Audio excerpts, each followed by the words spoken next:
അനുമോദന ചടങ്ങിനിടെ വിദ്യാർത്ഥികളെ അപമാനിച്ച് മുൻ ഉന്നത വിദ്യാഭ്യാസ മന്ത്രി കെ.ടി. ജലീൽ. പാലക്കാട് മണ്ണാർക്കാട് വെച്ച് നടന്ന അനുമോദന പരിപാടിയിലാണ് ജലീൽ കുട്ടികളെ പരസ്യമായി അപമാനിച്ചത്. വിദ്യാർത്ഥികളെ പൊതുമധ്യത്തിൽ വിളിച്ചു വരുത്തി അക്ഷരം അറിയില്ലേ എന്ന് ചോദിച്ചായിരുന്നു പരിഹാസം.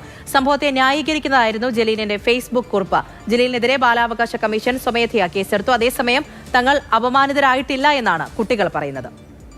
മണ്ണാർക്കാട് നഗരസഭയിലെ 19, 20, 22 വാർഡുകളുടെ വിജയോത്സവ പരിപാടിക്കിടെയാണ് മുൻ ഉന്നത വിദ്യാഭ്യാസ മന്ത്രി കെ.ടി. ജലീൽ വിദ്യാർത്ഥികളെ ശാസിച്ചത്. ചടങ്ങിൽ പങ്കെടുത്ത കുട്ടികളെ വേദിയിലേക്ക് വിളിച്ചു വരുത്തി അക്ഷരമറിയില്ലേ എന്ന് ചോദിച്ചു. അഡ്രസ് തെറ്റിച്ചെഴുതിയെന്ന് പറഞ്ഞ് കുട്ടിയുടെ ചെവിയിൽ പിടിച്ചു. രവി കുലാർന്ന് എഴുതിക്കുന്നത് എന്താ? വിഷയം വിവാദമായതോടെ ന്യായീകരണവുമായി കെ.ടി. ജലീൽ രംഗത്തെത്തി.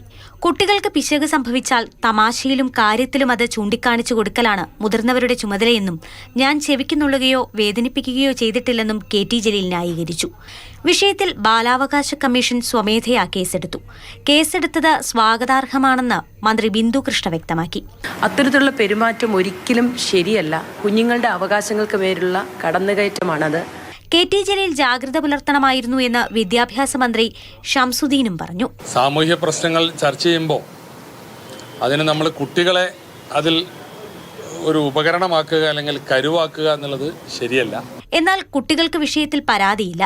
ചെവിയിൽ പിടിച്ചപ്പോൾ വേദനിച്ചില്ലെന്നും മറ്റു പ്രശ്നങ്ങളില്ലെന്നും കുട്ടികൾ പറഞ്ഞു. സ്കൂളത്തെ സാർമാര് പറഞ്ഞുതരും പോലെ അത് ശരിയാക്കി തന്നു. അത്രയുള്ള അതിൽ വേറെ പ്രശ്നങ്ങളൊന്നുമില്ല. അപമാനമായിട്ടൊന്നും ഞങ്ങൾക്ക് തോന്നിയില്ല. സ്കൂളത്തെ സാർമാര് പറയുമ്പോൾ തന്നെ ഞങ്ങൾക്ക് തോന്നിയില്ല. മാതൃഭൂമി ന്യൂസ്, പാലക്കാട്.